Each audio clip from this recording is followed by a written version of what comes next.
समस्त को स्वागत। देख आज ओडिया पीरियड को समस्त को आउ थे स्वागत करुच्ची। तेबे देख आम आज गोटे अति सुंदर विषय पढ़ा। देख ये विषयटी तुमको निश्चित भल लगे आ तुम मैंने निश्चय को एथु बहुत किसी शिखा मिल। तेबे देख आमर आज पठनीय कविताटी है शिक्षा दीक्षा। शिक्षा दीक्षा कवितार कवि हेले वैष्णव पाणी। तेबे आमे शिक्षा दीक्षा कविता पढ़िबा पूर्वरु आमे आगे पढ़िबा आमे ए कविता विषय प्रथमे आमे पढ़िबा कवि विषय तापर आमे पढ़िबा कोन ना कवितार पृष्ठभूमि। कवितार पृष्ठभूमि तापर आमे पढ़िबा कवितार अंतस्वर। कवितार अंतस्वर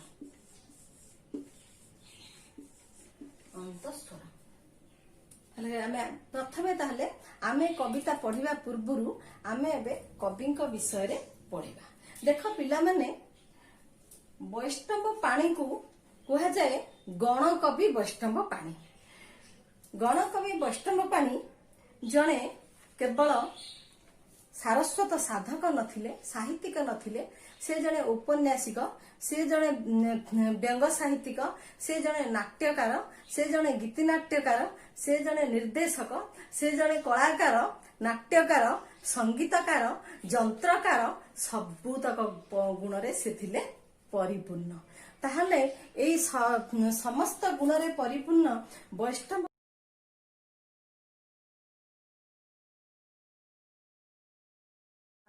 शुक्ल पक्ष कुमार पूर्णमीर चांद हेकी से जन्म नहीं तांकर पिता सुदर्शन पाणी और माता छाया देवी कोଳରେ।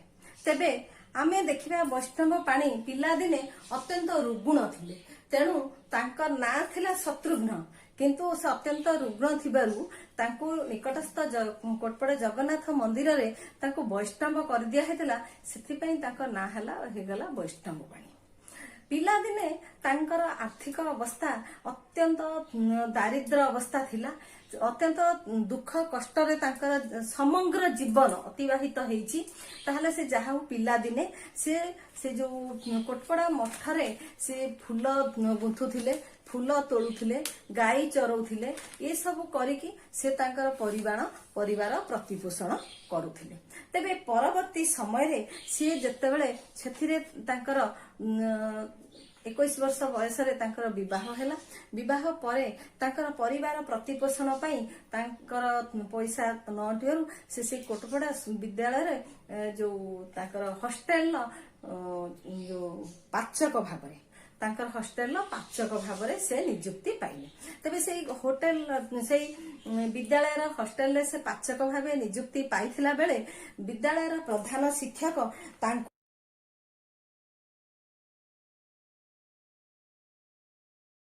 चतुर्थ श्रेणी रे अवैतनिक तांको से शिक्षा प्रदान करथिले। तबे चतुर्थ श्रेणी पर्यंत से शिक्षा अध्ययन कला परे ता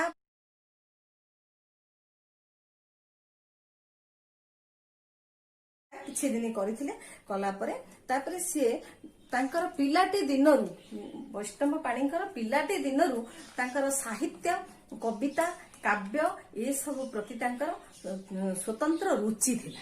तेणु ए रुचि निमंते सी कौन कले ना गोटे यात्रा दल रे से मिसिले। यात्रा दल रे मिसिया परे से निजे नाटक रचना कले। तांकर प्रथम नाटक होउची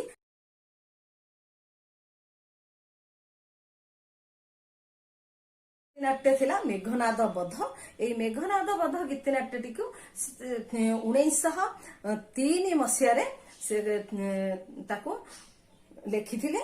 ଏବଂ ସେତେବେଳେ ତାଙ୍କୁ 21 ବର୍ଷ ହେଇଥିଲା। 21 ବର୍ଷ ବୟସରେ 1903 ମସିହାରେ ମେଘନାଦ ବଧ ଗୀତିନାଟ୍ୟ ରଚନା କରି ସେ ମଞ୍ଚସ୍ଥ କରିଥିଲେ। ତାପରେ ଆମେ ଜାଣିବା ଯେ ଦେଖ ସେ ଶତାଧିକ ପୁସ୍ତକ ରଚନା କରି ଯାଇଛନ୍ତି।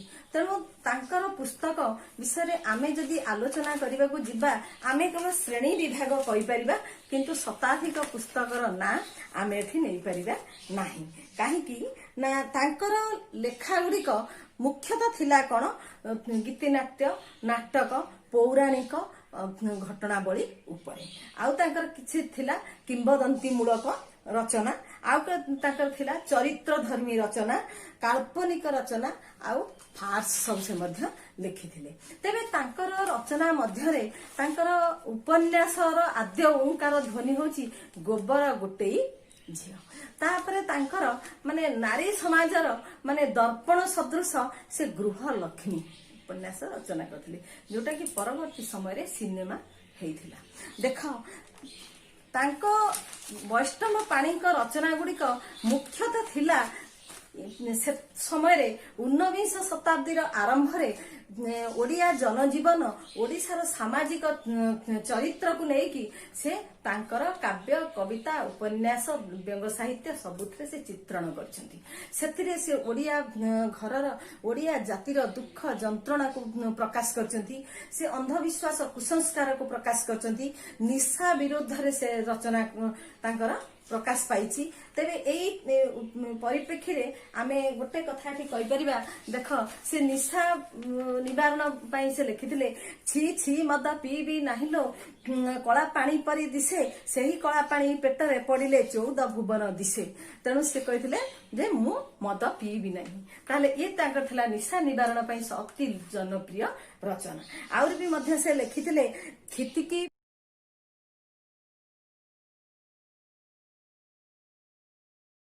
କ୍ଷିତିକି ଭୀତି ହେଲା ପ୍ରବଳ, ପଇସାରେ ପାନ 5ଟା, ଟଙ୍କାରେ ଦିଶରେ ହେଲା ଚାଉଳ।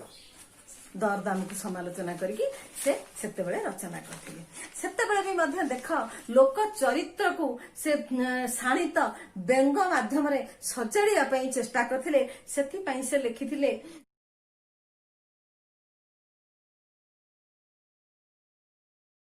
କଣ ଯେ ମାଡ଼ ଖିଆ ଜଗ ବନ୍ଧୁ ଚାତର ଛାଡ଼ିବ ହେ, ଗାତରେ ପଡ଼ିଲେ କାତର ଡାକିବ ଗରିବ ହେ।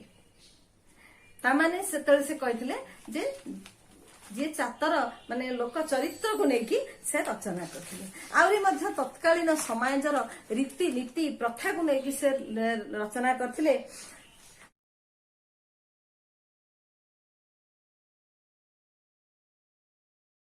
ମୁଁ ତ ସଂସାରରୁ ଗଲି, ଗୁରୁ ଦକ୍ଷିଣା ପାଇବି ବୋଲିନ, କେତେ ଆଶା କରି ନଥିଲି।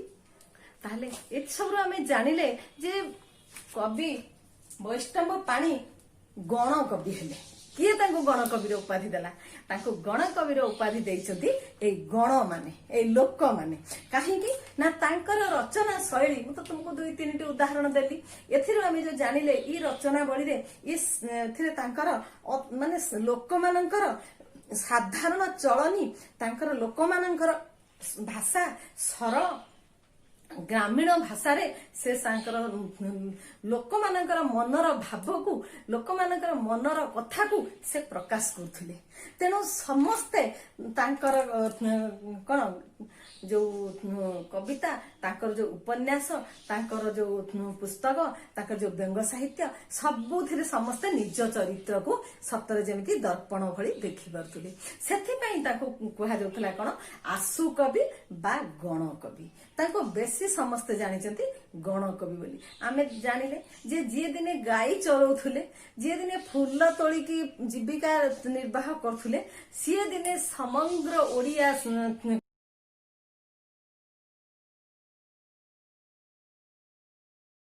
ଜଗତକୁ, ଓଡ଼ିଆ ସାରସ୍ୱତ ଜଗତକୁ ସବୁ କ୍ଷେତ୍ରରେ ସେ ପରିପୂର୍ଣ୍ଣ କରି ଯାଇଛନ୍ତି। ଶତାଧିକ ପୁସ୍ତକ, 120ଟା ବହି ଲେଖିଛନ୍ତି।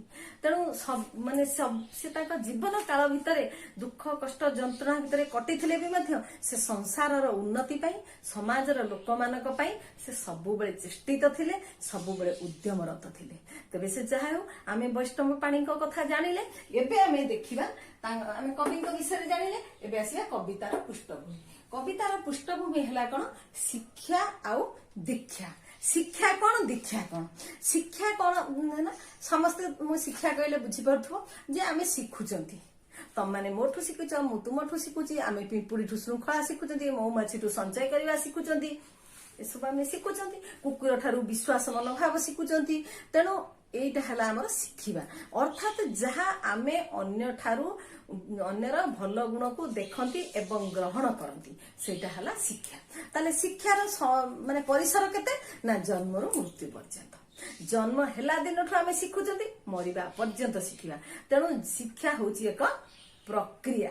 ताले शिक्षा सहित जदि दीक्षा को जोड़ी दिया गला ताले दीक्षा हला कोन ग्रहण करिया केमिति ना मन मध्यरे हृदय मध्यरे जहा को आमे दृढ़ भाव ग्रहण करनी थांती मंत्र भाव ग्रहण करनी थांती गुरु मंत्र भलिया माने गुरु मंत्र जो कहती गुरु जो मंत्र दी थांती ताकू केबे भूलंतीनी कारण गुरु मंत्र होची जीवनर श्रेष्ठ मंत्र।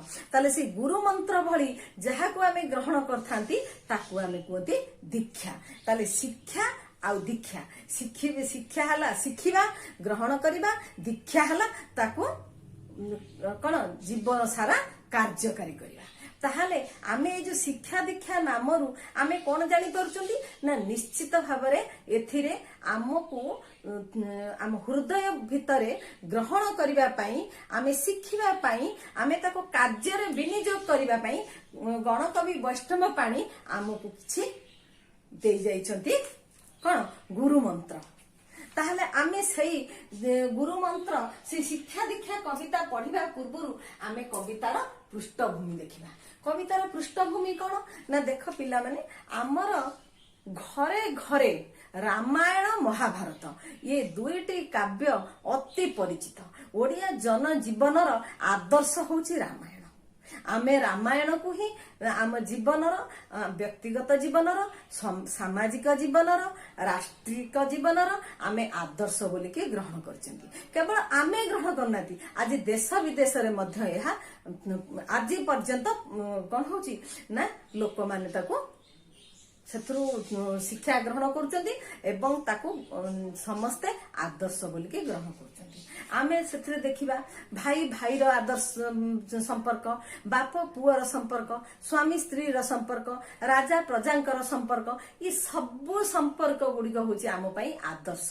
रामायण रे कोनोसी गोटे चरित्र को आमे भूल भाबरे आमे बुझी परिबा नाही। आमे कहि पारंती कैकेयी चरित्र खराब आमे कहि पारंती मंथरा चरित्र खराब किंतु ना सेमाने भी जहा करिसंती सेमाने विष पी की निजको जिमिति नीलकंठ सजैचंती निजे समाज आगे खराब बोली कि परिचित है कि समाजर मंगल करचंती।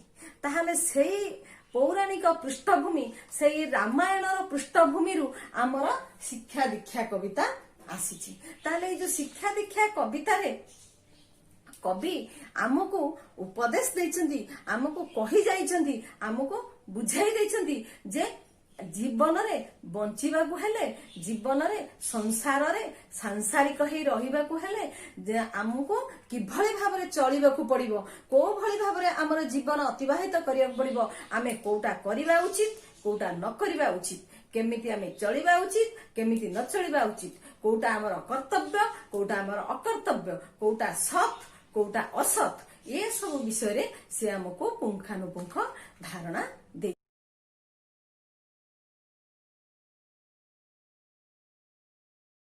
रामायण पृष्ठभूमि देखिले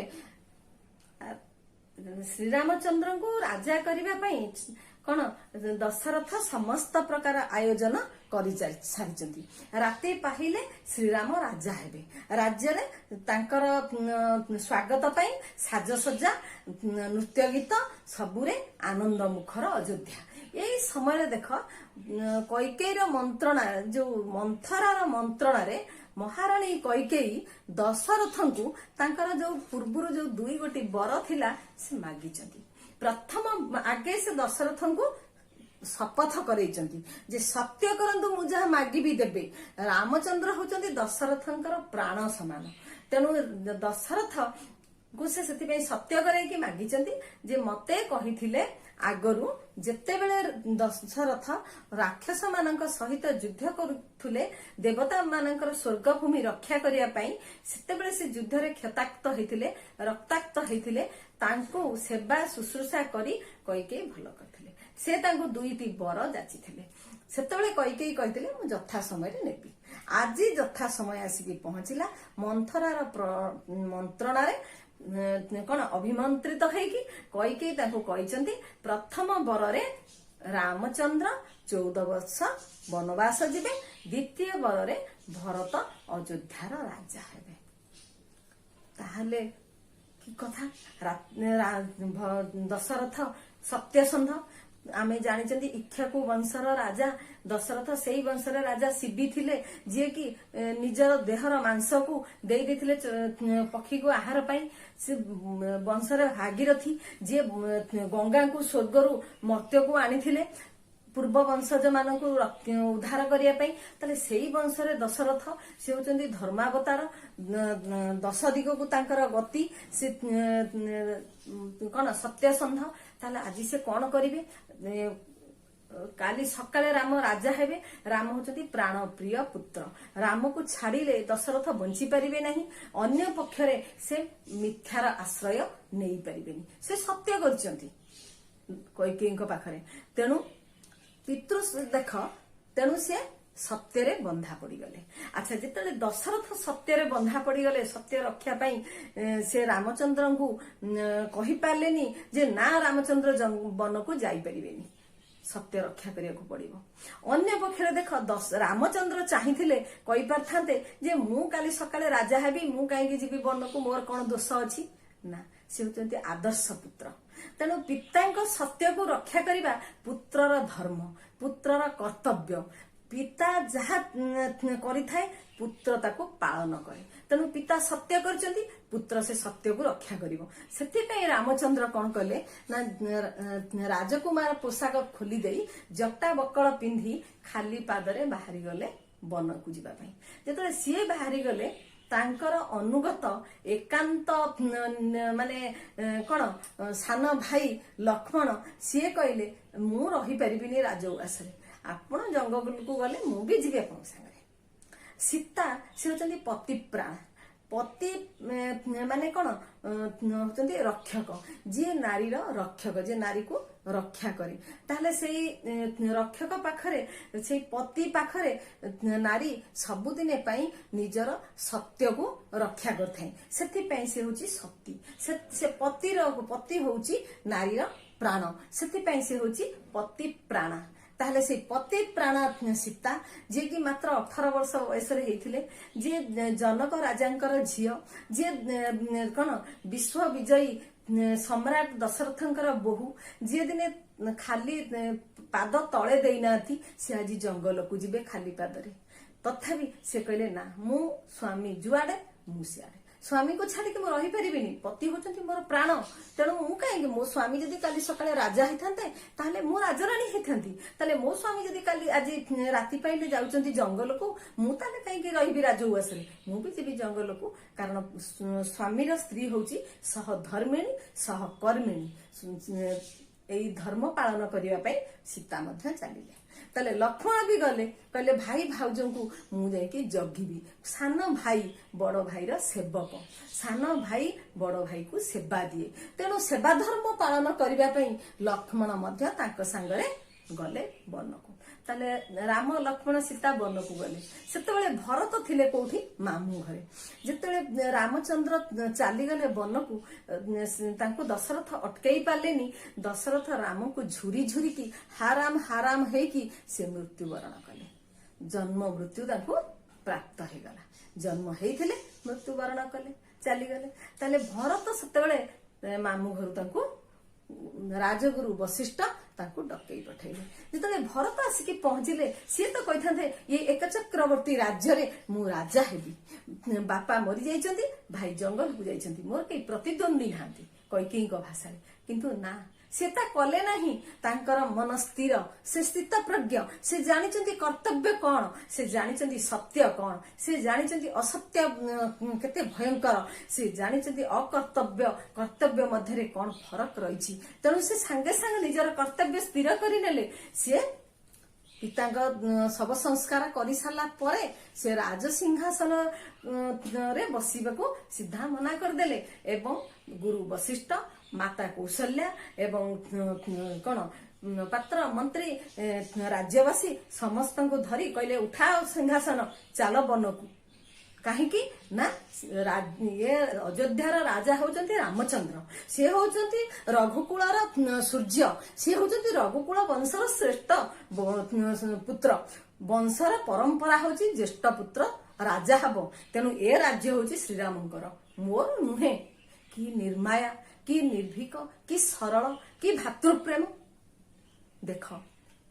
समस्त दल बल समस्त को सांगरे धरी से गले कोठी की जंगल को गले खोजी खोजी की रामचंद्र को जाइए चित्रकूट पर्वत रे पाइले पाइला परे राम सी कहते मु अयोध्यार राजा हेबिनी मु सान भाई मु बड़ भाई सेवक मु रामचंद्र सेवा करने योग्य मोर कर्म सेवकर धर्म भारी कठोर तेणु मो धर्म मु पालन करी मु कहीं राजा हेबी रामचंद्र कहते मु पितृसत्य पालन करने आसी पितृसत्य मु खंडन करी ताले कौन हम भरत कहते मु राजा हेबिनी रामचंद्र कहते मु वन छाड़ी जीविनी शेष समस्त उपस्थिति शेष निष्पत्ति है स्थिर है भरत भरत कहले मोर ज्येष्ठ भ्राता मते जहा कहे मु मानिबी रामचंद्र कहले मोर प्राण प्रिय भाई भरत सी जहा कह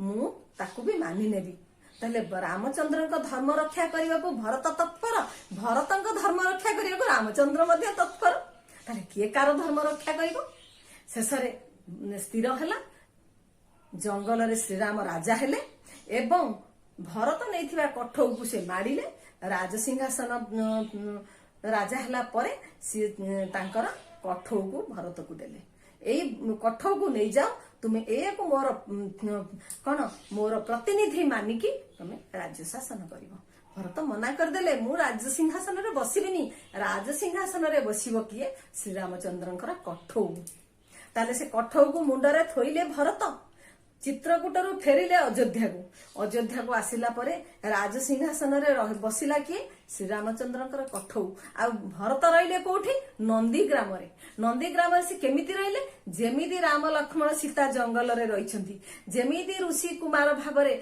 से वन रे भ्रमण करूछंती जेमिति जीवन निर्वाह करूछंती भरत नंदी ग्राम रे सेही भली से जीवन अतिबाहित कले अयोध्या राजपुर रे रहिलेनी अयोध्या राजपुर समस्त दायित्व समस्त कर्तव्य समस्त को बांटी देले मंत्री को दायित्व देले सेनापति को दायित्व देले सान भाई शत्रुघ्न को दायित्व देले माता मानकर सेवा करबा पई समस्त कर्मचारी को निज निज दायित्व बांटी देले बांटी देकी नंदीग्राम रे रहिले आ तांग जानिछ तांग सज्जा कोठ कले भूमि ठार गोटे फुट तळे कहीं ना बड़ भाई ज्येष्ठ भ्राता रामचंद्र से जो शोथे तार गोटे फुट तले नीचरे शोबे किए भरत कि कर्तव्यनिष्ठा कि कठोर सेवाव्रत कि भल पाइबा कि प्रेम भातृप्रेम ताले आमे एठी देख कौन देखिले एठी देख पुत्र प्रेम भातृप्रेम पितृप्रेम ताले केवल भल पाइबा प्रत्येक को भल पाती तेणु राम राज्य हूँ स्वप्नर राज्य आठी देख राजा जाइए नंदीग्राम रहिले राज्य विशृंखला ना राज्य कौन असुविधा ना समस्ते निज निजर दायित्व निज निजर कर्तव्य संपादन कर चली ताहले पिला माने देख आमे जदि वर्तमान समय देखिबा एटा कोन संभव से शिखिबा पाई आमे से एई पौराणिक कथा वस्तुरु आमे शिक्षा ग्रहण करिया पाई आ से शिक्षा को जीवनर गुरु मंत्र भावे दीक्षा रूपे ग्रहण करिया पाई आमर कवि वैष्णव पाणी आमको शिक्षा दीक्षा कविता उपहार देइछन्ति तापर देखा आमे देखिबा कवितार अंतस्वर तबे तुमे जानि सारिबनी कवितार अंतस्वर हला कोन ना आमे शिखिबा आमे कोन शिखिबा ना किमिति सत्यକୁ ପାଳନ କରିଛନ୍ତି ଦଶରଥ। ତାଙ୍କର ପ୍ରାଣ ରାମଚନ୍ଦ୍ର ହେଲେ ମଧ୍ୟ ପ୍ରାଣ ଠାରୁ ସେ ଅଧିକ ଗୁରୁତ୍ୱ ଦେଇଛନ୍ତି ସତ୍ୟକୁ। ରାମଚନ୍ଦ୍ର ପିତା ଧର୍ମ ପିତା ସ୍ୱର୍ଗ ମାନି ନେଇଛନ୍ତି। ପିତାଙ୍କ ସତ୍ୟ ରକ୍ଷା କରିବା ପୁତ୍ରର କର୍ତ୍ତବ୍ୟ ବୋଲିକି ମାନି ନେଇଛନ୍ତି। ଭରତ କିଭଳି ଭାବରେ ନିର୍ମାୟା ନିର୍ଲୋଭ କର୍ତ୍ତବ୍ୟପରାୟଣ ସେବକ ଧର୍ମ ପାଳନ କରିଛନ୍ତି। ଭାତୃପ୍ରେମ ଆମେ ଦେଖିବା। ଭରତ ଭଲ ପାଉଛନ୍ତି ରାମଙ୍କୁ, ରାମ ଭଲ ପାଉଛନ୍ତି ଭରତଙ୍କୁ। ଭରତ ଚାହୁଁଛନ୍ତି ରାମ ତାଙ୍କର କର୍ତ୍ତବ୍ୟ ରକ୍ଷା କରନ୍ତୁ, କେମିତି ସୁରକ୍ଷା ହବ ତାକୁ ଭରତ ଦେଖୁଛନ୍ତି।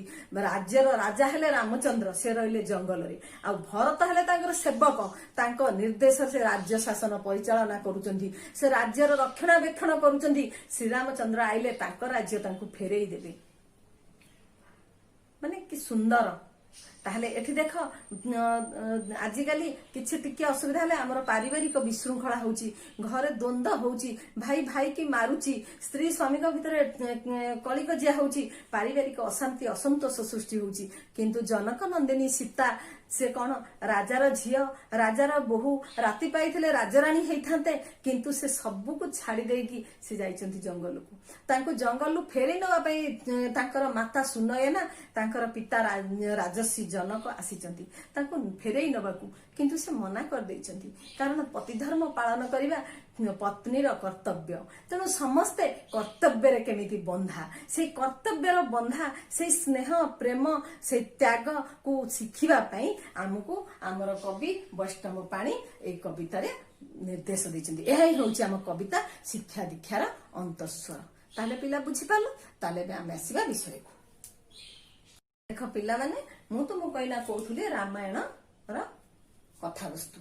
ଆଚ୍ଛା, ରାମାୟଣର କଥାବସ୍ତୁରୁ ଆମେ କଣ ଜାଣିଲେ ଯେ ଯେତେବେଳେ ରାମଚନ୍ଦ୍ର ରାତି ପାହିଥିଲେ ରାଜା ହେଇଥାନ୍ତେ, ସେଦିନ ରାତିରେ ଗୁରୁ ବଶିଷ୍ଠ ଆସି ରାମଚନ୍ଦ୍ରଙ୍କୁ ସୀତାଙ୍କୁ ଯଜ୍ଞ କରଉଥିଲେ, ପବିତ୍ରତା ରକ୍ଷା କରିବା ପାଇଁ ମନ୍ତ୍ର କରଉଥିଲେ, ତାଙ୍କୁ ମନ୍ତ୍ର ସିଦ୍ଧି କରେଇ ତାଙ୍କୁ ପବିତ୍ର କରଉଥିଲେ। ରାତି ପାଇଥିଲେ ସେମାନେ ରାଜା ହେଇଥାନ୍ତେ, କିନ୍ତୁ ସବୁ ବିଗିଡି ଗଲା। ସମୟ ହଉଛି ପରିବର୍ତ୍ତନଶୀଳ, ତେଣୁ ପ୍ରତି ମୁହୂର୍ତ୍ତରେ ସମୟ ପରିବର୍ତ୍ତନ ହେଇଯାଏ। ତାହେଲେ ସେଇ ପରିବର୍ତ୍ତିତ ସମୟରେ ଯିଏ ନିଜକୁ ସମତୁଲ କରି, ଯିଏ ତାର କର୍ତ୍ତବ୍ୟ ପଥରେ ତାର ସ୍ଥିତିକୁ ଠିକ କରିପାରିଲା, ଯିଏ ନିଜର କାର୍ଯ୍ୟ ଠିକ ଭାବରେ ସାଧନ କରିପାରିଲା, ସେ ହେଲା ସ୍ଥିତ।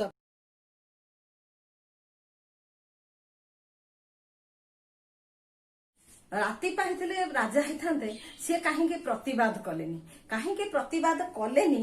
ଆମେ ସେ କଥା ଏଇ ଶିକ୍ଷା ଦୀକ୍ଷା କବିତାରୁ, ଏଇ ରାମାୟଣର କଥାବସ୍ତୁରୁ ଆମେ ଜାଣିପାରୁଛନ୍ତି। କଣ ନା ଦେଖ, ଆମର ଅଛି ପିତା ଧର୍ମ ପିତା ସ୍ୱର୍ଗ ପିତା ହିଁ ପରମ ତପ, ପିତରି ପ୍ରୀତିମା ପନ୍ନେ ପ୍ରିୟନ୍ତେ ସର୍ବଦେବତା। ତାହେଲେ ପିତା ହଉଛନ୍ତି ଧର୍ମ, ପିତା ହଉଛନ୍ତି ସ୍ୱର୍ଗ, ପିତା ହଉଛନ୍ତି ପରମ ତପ। ପିତାଙ୍କ ଅନ୍ତେ ଆଉ ସମସ୍ତ ଦେବାଦେବୀ ଆମର ପୂଜା ପାଇପାରନ୍ତି, କିନ୍ତୁ ପିତା ହଉଛନ୍ତି ସବୁ ଭିତରେ ବଡ। ପିତା ସ୍ୱର୍ଗ ଠାରୁ ମହାନ। ତେଣୁ ପିତାଙ୍କ ଧର୍ମ, ପିତାଙ୍କ ସତ୍ୟ ରକ୍ଷା କରିବା ପୁତ୍ରର କର୍ତ୍ତବ୍ୟ। ସେ କର୍ତ୍ତବ୍ୟକୁ ପାଳନ କରିବା ପାଇଁ ରାମଚନ୍ଦ୍ର ବିନା ପ୍ରତିବାଦରେ, ବିନା ଦୁଃଖରେ, ହସ ହସ ମୁହଁରେ ସେ ଜଙ୍ଗଲକୁ ଚାଲିଗଲେ। ଏଇ କଥା ଆମକୁ ଏଠି କହୁଛନ୍ତି କଣ? ବୈଷ୍ଣବ ପାଣି। ଦେଖ, ଶିକ୍ଷା କର ପିତୃଭକ୍ତି, ଦୀକ୍ଷା କର ଏଇ ନୀତି। ତାହେଲେ ଏଇ ଯୋଉ ପିତୃଭକ୍ତି ରାମଚନ୍ଦ୍ର କଥାବସ୍ତୁରୁ ଆମେ ଜାଣିଲେ, ସେ ପିତୃଭକ୍ତିକୁ ଶିକ୍ଷା କରିବା ପାଇଁ ବୈଷ୍ଣବ ପାଣି ଆମ ମାନଙ୍କୁ ଶିକ୍ଷା ଦଉଛନ୍ତି। କାହିଁକି ନା ବର୍ତ୍ତମାନ ସମାଜରେ ଆମର ସ୍ନେହ ଶ୍ରଦ୍ଧା ଭକ୍ତି ଭଲ ପାଇବା କମି ଯାଇଛି ବୋଲିକି ସାମାଜିକ ଜୀବନ କଳୁଷିତ ହେଇଛି, ପାରିବାରିକ ଜୀବନ ଅଶାନ୍ତ ହେଇଛି, ସେ ରାଷ୍ଟ୍ରୀୟ ଜୀବନ କଣ ଉନ୍ନତି କରିପାରୁନାହିଁ। ସେଥିପାଇଁ ବୈଷ୍ଣବ ପାଣି କହୁଛନ୍ତି ଯେ ତମେ କଣ କର? ଶିକ୍ଷା କର ପିତୃଭକ୍ତି। ଏଇ ରାମାୟଣ କଥାରୁ, ଏହି ରାମଚନ୍ଦ୍ରଙ୍କ ଚରିତ୍ରରୁ ତମେ ମାନେ ଶିକ୍ଷା କର ପିତୃଭକ୍ତି କଣ, ପିତୃଙ୍କୁ କିଭଳି ଭାବରେ ଭକ୍ତି କରାଯାଏ। ଖାଲି ପିତାଙ୍କୁ ଜୁହାର ହେଲେ ହୁଏ ନା, ପିତାଙ୍କର ସମସ୍ତ କଥାକୁ, ସମସ୍ତ କାର୍ଯ୍ୟକୁ ରକ୍ଷା କରିବା ହଉଛି ପୁତ୍ରର ଧର୍ମ। ଆଉ ଏଇ ଧର୍ମକୁ ଦୀକ୍ଷା ଭାବରେ ଗ୍ରହଣ କରିବା ପାଇଁ, ଦୀକ୍ଷା ବୋଲି ମୁଁ କହୁଥିଲି ଯାହାକୁ ଅନ୍ତରର ସହିତ ଗ୍ରହଣ କରାଯାଏ, ଯାହାକୁ ଗୁରୁ ମନ୍ତ୍ର ଭାବେ, ଯାହାକୁ ଶ୍ରେଷ୍ଠ ଧର୍ମ ଭାବେ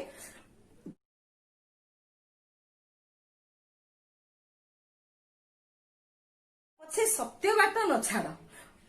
ପୁଣି ବୈଷ୍ଣବ ପାଣି କହୁଛନ୍ତି ତମେ ବରଂ ଭିକ୍ଷା ମାଗ। ସେ ରାଜା ହେଇଥାନ୍ତେ ଜଙ୍ଗଲକୁ ଗଲେ। ସେ ସର୍ବ କଣ ଭୋଗର ଅଧିକାରୀ ହେଇଥାନ୍ତେ। ସେ ସର୍ବତ୍ୟାଗୀ ସନ୍ନ୍ୟାସୀ ହେଲେ। କଣ ପାଇଁ ନା ପିତାଙ୍କ ସତ୍ୟ ପାଳନ କରିବା ପାଇଁ। ତାହେଲେ ସେ ସତ୍ୟକୁ ପାଳନ କରିବା ପାଇଁ ସତ୍ୟ କଣ ସତ୍ ଅଛି ଅର୍ଥରେ ଜ ପ୍ରତ୍ୟୟ ଲାଗିଲା ହେଲା ସତ୍ୟ। ସତ୍ ହେଲା କଣ ଯାହା ଉଚିତ ଯାହା ଅଛି ସେଟା ହଉଛି ସତ୍। ଅସତ୍ ହଉଛି କଣ ଯାହା ନାହିଁ। ଆମେ ଯଦି କହିବା ଦେଖ ଆମର ମାନବ ଶରୀର ସତ୍ ଅସତ୍ର ସମ୍ମିଶ୍ରଣ। କେମିତି ଆମର ଶରୀର ଜଡ ଆମର ଆତ୍ମା ହଉଛି ଚେତନ ଶକ୍ତି ହଉଛି କଣ ଅବିନଶ୍ୱର। ତାହେଲେ ଚେତନ ଶକ୍ତି ହଉଛି ଆମର ସତ୍ ଆଉ ଏ ଜଡ ଶରୀର ହଉଛି ଅସତ୍। ତାହେଲେ ଏ ଦେହ ଆଜି ଅଛି କାଲି ନଥିବ। ଆଜି ଆମେ ଏଇଠି ଅଛନ୍ତି କାଲି ହୁଏତ ଆଉ କଣ ହେଇପାରିଥାଏ। ପଞ୍ଚଭୂତର ଶରୀର କେତେବେଳେ ପଞ୍ଚଭୂତରେ ମିଶିଯିବ। ପଞ୍ଚଭୂତ କଣ ନା ଦେଖ ମାଟି ଆକାଶ ପାଣି ଆଉ ପବନ ଅଗ୍ନି ଏ ପାଞ୍ଚଟି ସମ୍ମିଶ୍ରଣରେ ଏ ଶରୀର ତିଆରି। ଏଟା ଜଡ ଶରୀର। ଏ ଶରୀର କିଛି ନାହିଁ। ଶରୀର ଭିତରେ ଯେତେ ଦିନ ପର୍ଯ୍ୟନ୍ତ ଚେତନା ଶକ୍ତି ଅଛି ସେତେ ଦିନ ପର୍ଯ୍ୟନ୍ତ ଆମେ ଜୀବନ୍ତ ଆମେ ଜାଗ୍ରତ। ତେଣୁ ସତ୍ୟ ହଉଛି କଣ ଆମର ସେଇ ଚେତନା ଶକ୍ତି ଆମର ସେ ଅବିନଶ୍ୱର ଆତ୍ମା। ସେଇ କଥା ଏଠି କବି କହୁଛନ୍ତି ଦେଖ ବରଂ ତୁମେ ଭିକ ମାଗ। ଏ ଜଡ ଶରୀର ଭିକ ମାଗିପାରେ ରାଜା ହେଇପାରେ ଯାହା ବି କରିପାରେ ସେ ସବୁର ହଉଛି ତା ପାଇଁ ମୂଲ୍ୟହୀନ। କିନ୍ତୁ ମୂଲ୍ୟ ହଉଛି କଣ ନା ସତ୍ୟ।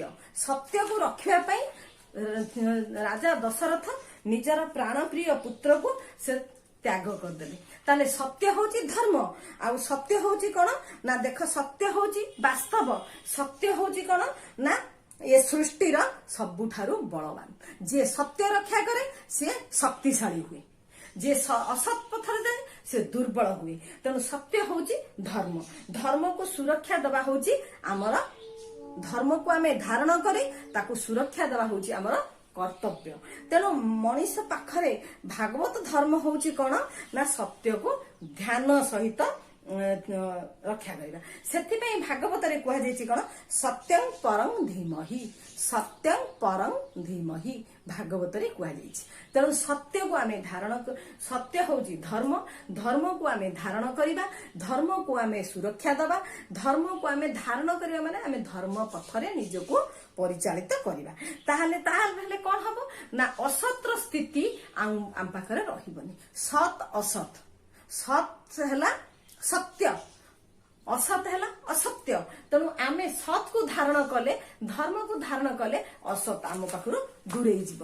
ତାହେଲେ ସେଇ ସତ୍ କୁ ଧାରଣ କରିବା ପାଇଁ ସତ୍ୟ ପଥରେ ଚାଲିବା ପାଇଁ ବାଧାବିଘ୍ନ ଆସିପାରେ କଷ୍ଟ ଆସିପାରେ ଦୁଃଖ ଯନ୍ତ୍ରଣା ଆସିପାରେ ତାହେଲେ ପ୍ରତିବନ୍ଧକ ସୃଷ୍ଟି ହେଇପାରେ। କିନ୍ତୁ ତାକୁ ଗ୍ରହଣ କରିବାକୁ ପଡିବ। ସତ୍ୟକୁ ରକ୍ଷା କରିବାକୁ ପଡିବ। ସତ୍ ମାର୍ଗରେ ପରିଚାଳିତ ହେବାକୁ ପଡିବ। ସେ କଥା କହୁଛନ୍ତି କବି ବୈଷ୍ଣବ ପାଣି। ଯେମିତି ଶ୍ରୀରାମଚନ୍ଦ୍ର ସତ୍ ମାର୍ଗରେ ଯାଇଥିଲେ ବୋଲିକି 2500 ବର୍ଷ ପରେ ଆଜି ଆମେ ତାଙ୍କ କଥାକୁ ପଢୁଛନ୍ତି। ଆଜି ଆମେ ତାଙ୍କୁ କହୁଛନ୍ତି ମର୍ଯ୍ୟାଦା ପୁରୁଷୋତ୍ତମ ରାମଚନ୍ଦ୍ର। ଆମେ ତାଙ୍କୁ ଆଜି କହୁଛନ୍ତି ଭଗବାନଙ୍କର ଅବତାର। ତାହେଲେ ଯଦି ସେ ଏ କାର୍ଯ୍ୟ ନ କରିଥାନ୍ତେ ତାହେଲେ କୋଟି କୋଟି ଲୋକ ମରିଗଲା ଭଳି ହଜିଗଲା ଭଳି ସେ ହଜି ଯାଇଥାନ୍ତେ। ତାହେଲେ ଦେଖ ସତ୍ ହଉଛି ସବୁବେଳେ ସତ୍ୟ। ତେଣୁ ସତ୍ୟକୁ ସୁରକ୍ଷା ଦେବା ଆମର କର୍ତ୍ତବ୍ୟ। ଭିକ୍ଷା କର ପଛେ ସତ୍ୟ ବାଟ ନ ଛାଡ। ସେଇ କଥା ଆମକୁ କହୁଛନ୍ତି କବି ଯେ ତୁମେ ବରଂ ଭିକ ମାଗ ବରଂ ତୁମେ ଦାରିଦ୍ରତା ବରଣ କର ବରଂ ସର୍ବତ୍ୟାଗୀ ହୁଅ ବରଂ କିଛି ନ ପାଅ କିନ୍ତୁ ସତ୍ୟକୁ ଛାଡ ନାହିଁ। ଭାଇରେ ସ୍ନେହ କେମନ୍ତ ଦେଖିଲ କହ। ତାହେଲେ ଆମେ ଏଇନା ଆଲୋଚନା କଲେ ଭାଇରେ ସ୍ନେହ କେମନ୍ତ ଦେଖିଲ କହ। ଆମେ ଜାଣୁଛନ୍ତି ଭାଇ ପାଇଁ ଭାଇ ଜଙ୍ଗଲକୁ ଯାଉଛି ବୋଲିକି ଲକ୍ଷ୍ମଣ ତାଙ୍କ ପଛେ ପଛେ ଗୋଡେଇକି ଗଲା।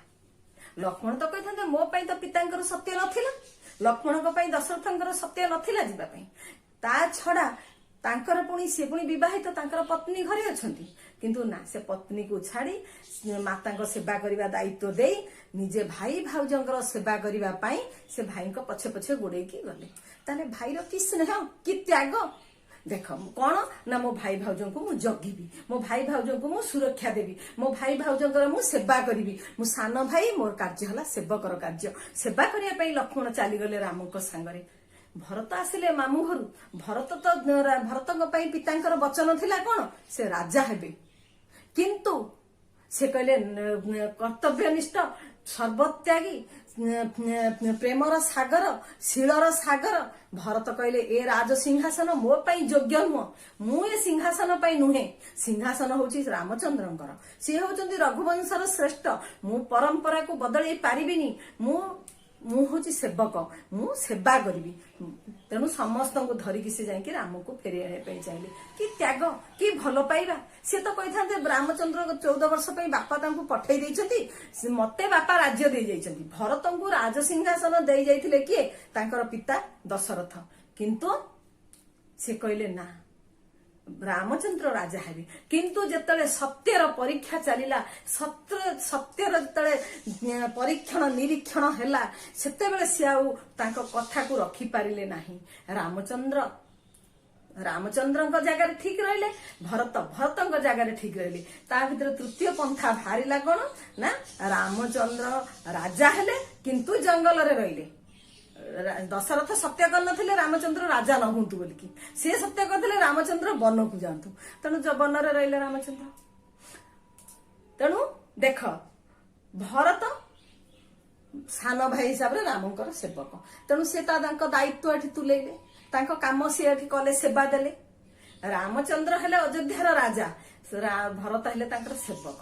କି ତ୍ୟାଗ, କି ଭଲ ପାଇବା ଏମାନଙ୍କର। ରାମ, ଭରତ, ଲକ୍ଷ୍ମଣ, ଶତ୍ରୁଘ୍ନ ଏମାନଙ୍କର ଯେତେବେଳେ ପଳେଇ ଗଲେ ନନ୍ଦୀଗ୍ରାମରେ ଯାଇକି ଭରତ ରହିଲେ, ଶତ୍ରୁଘ୍ନକୁ ଦାୟିତ୍ୱ ଦେଇଗଲେ ରାଜପୁର, ରାଜମାତା, ରାଜ୍ୟର କଥା ବୁଝିବା ପାଇଁ। ଶତ୍ରୁଘ୍ନ କଣ କରନ୍ତି ଜାଣିଛ? ସବୁ ବୁଝି ସାରିକି ରାତିରେ ଯାଇକି ସେଇ ନନ୍ଦୀଗ୍ରାମ ଭରତଙ୍କ କୁଟୀର ଆଗରେ ଗୋଟେ ପଥର ଉପରେ ଶୋଇ ପଡିଥାନ୍ତି ମୁଣ୍ଡ ରଖିକି। ଯେତେବେଳେ ଏ କଥା ଜାଣିଲେ କୌଶଲ୍ୟା ତାଙ୍କୁ ପଚାରିଲେ, ସେ କଣ ଉତ୍ତର ଦେଲେ ଜାଣିଛ? କହିଲେ, ମା, ଜ୍ୟେଷ୍ଠ ଭ୍ରାତା ଶ୍ରୀରାମ ଲକ୍ଷ୍ମଣ ରହିଲେ ଜଙ୍ଗଲରେ, ବନବାସୀ ହେଲେ। ଭରତ ଭ୍ରାତା ଏଠି ନନ୍ଦୀଗ୍ରାମରେ ତପସ୍ୟା କରୁଛନ୍ତି, ସାଧନା କରୁଛନ୍ତି। ରାମଚନ୍ଦ୍ର କୋଉଦିନ ଫେରି ଆସିବେ ସେଦିନ ପର୍ଯ୍ୟନ୍ତ ତାଙ୍କର ସାଧନା ଜାରି ରହିଛି। ଆଉ ମୋ ଭାଗ୍ୟରେ କଣ ଏ ସମସ୍ତ ଐଶ୍ୱର୍ଯ୍ୟ? ମୁଁ କଣ ଏକା ଏ ସବୁକୁ ଭୋଗ କରିବି? ଆମେ 4 ଭାଇ। ଭୋଗ କରିଥିଲେ 4 ଭାଇ ଭୋଗ କରିଥାନ୍ତୁ। ଯଦି କେହି କରୁନାହାନ୍ତି ମୁଁ କେମିତି କରିବି? ମୁଁ ବି ମୋ କର୍ତ୍ତବ୍ୟ ପାଳନ କରୁଛି। ମୁଁ ବି ରାଜ କାର୍ଯ୍ୟ ପରିଚାଳନା ଦାୟିତ୍ୱ ବୁଝୁଛି। ମୁଁ ସେବା ଦଉଛି, ମୁଁ ସେବକ, ମୁଁ ରାଜା ନୁହେଁ। ତେଣୁ ମୁଁ ଆସିକି ଏଠି ଏଇ ଆଶ୍ରମ ଆଗରେ ଶୋଇ ରହୁଛି। କି ତ୍ୟାଗ, ଭାଇର ତ୍ୟାଗ। ସେଇ କଥା ବୈଷ୍ଣବ ପାଣି କହୁଛନ୍ତି। ଦେଖ, ଭାଇରେ ସ୍ନେହ। ତାହେଲେ ଆଜି ଆମ ସମାଜରେ କଣ ହଉଛି? ଆଜି ଭାଇକି ମାରୁଛି, ଭାଇ ପାଇଁ କଳିକଜିଆ, ଭାଇ ପ୍ରତି ଘରେ ଭାଇ ମଧ୍ୟରେ ଦ୍ୱନ୍ଦ୍ୱ। କହୁଛନ୍ତି କଣ ନା, ମା ପେଟରୁ ଭାଇ ହଉଛି ଶତ୍ରୁ।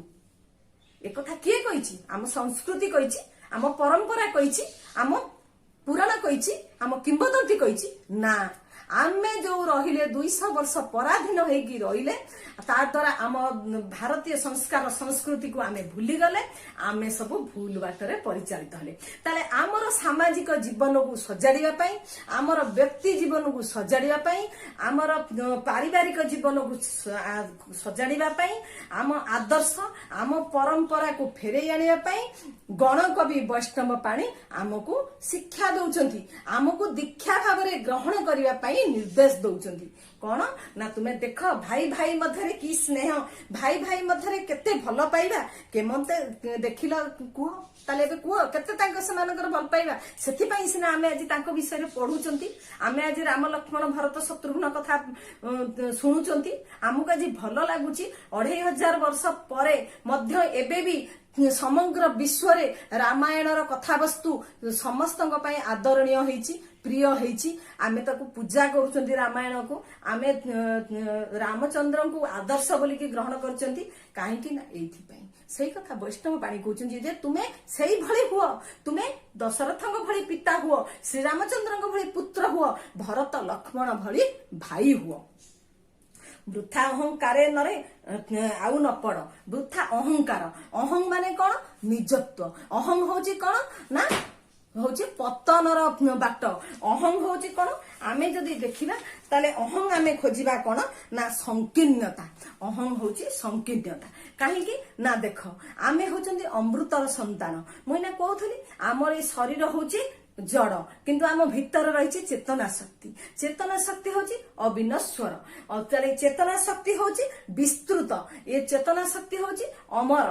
ताले ए चेतना शक्ति को आमे कहीं संकीर्णता मध्य बांधी रखिया। आमे शरीर आज अच्छी काली नहीं आ मध्य कहीं बांधी रखिया बांधिबार नहीं। ताहले जो अहंकार केमिति आमे छाड़ी परिबा ना त्याग द्वारा आमे त्याग ममता भल पाइबा द्वारा आमे अहंकार को त्याग करि परिबा। ताले आम त्याग ममता आमे देखिले रामायण कथा वस्तु आमे देखिले जे कोन ना रामचंद्र पितृ सत्य रक्षा करिया पई से राजपद त्याग करछंती।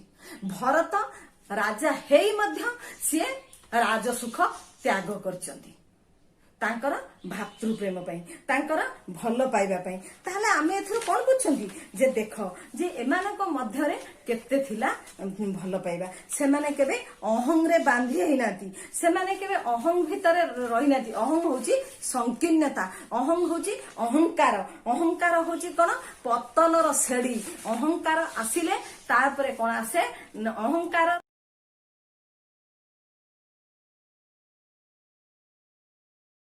कथा। किंतु आमे जदि देखिबा देख अहंकार शब्द केमिति सृष्टि हेछि ना देख अहंकार शब्द सृष्टि हेछि केमिति ना अहं अहं क्रू अहं हला कोन मु अहं हला मु होछि कोन ना होछि संकीर्ण मनोभाव। आमे समाज रे अछंती आमे किए आमे प्रकृति रे सृष्टि हेचंती आमे परम ब्रह्मकर अंश विशेष आमे होचंती अविनाश्वर आत्मा। आमे हमर मृत्यु नाही ताहले आमे विशाल आमे विस्तृत। तेणु आमे मु भितरे काहेकि बांधी हबा। मु क्रू माने कार्य मु जो कार्य करे सेटा अहंकार। मु सब करूची मु जाउची मु खेलुची मु पढुची मु कली मो घर मोर सब एटा होची अहंकार। ताले अहंकार कोठे आसीबो ना आमर आमे समस्ते परस्पर को भल पाइबा। आमे समस्ते परस्पर को प्रेम करिबा। आमे समस्त को परस्पर पई त्याग करिबा ताहले जाय कि अहंकार दूर हबो। तेनु कवि हमके एठी कोन कहउचंती ना देख वृथा अहंकारे वृथा अहंकारे नरे आउ न पड़। नर माने कोन माने मनीष नररु नरे नरे माने लोक माने नर माने मनीष। से कहउचंती वैष्णव पाणी कहउचंती जे हे नर ए मनीष तो वृथा अहंकार रे पड़ना। कारण ए अहंकार होची असत ए अहंकार होची पतनर बाट ए अहंकार होची संकीर्णतार मार्ग। काहेकि ना आमे आज जहा हेइचंती मु आज जो जगार अच्छी तुमे जो जगार अछ आउ अन्य माने जे जो जगार अछंती समस्ते कहा जोगे हेचंती ए समाज रु आमे पाइचंती। ए शरीर आमे काठो पाइचंती प्रकृति रु पाइचंती। कहली ना पंचभूत पंचभूत आमर रही प्रकृति रे जल अग्नि वायु आकाश अग्नि सब पवन सब रही प्रकृति।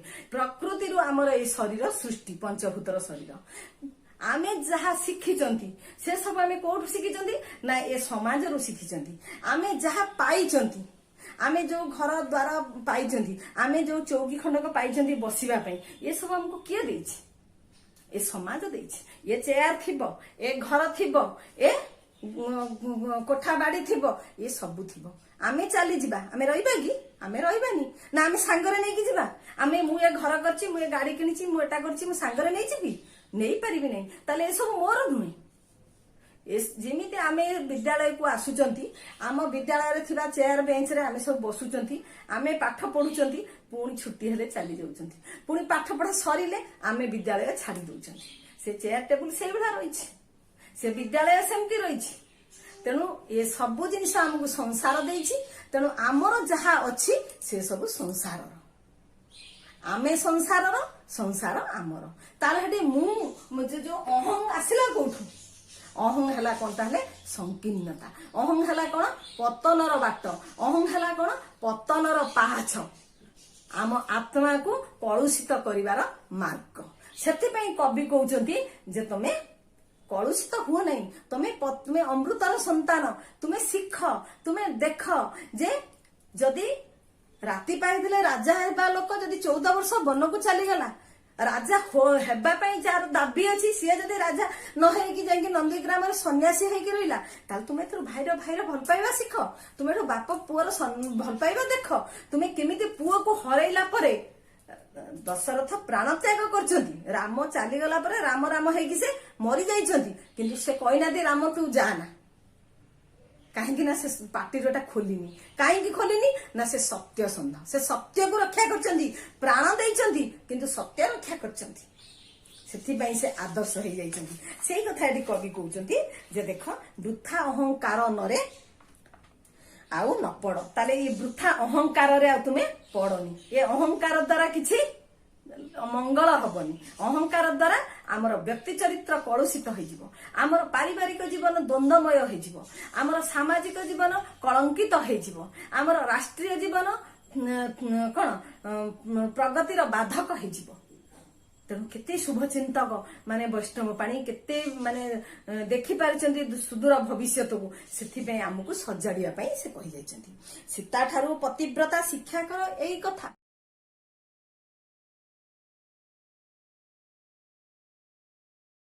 ସୀତା ହଉଛନ୍ତି ଜନକ ନନ୍ଦିନୀ।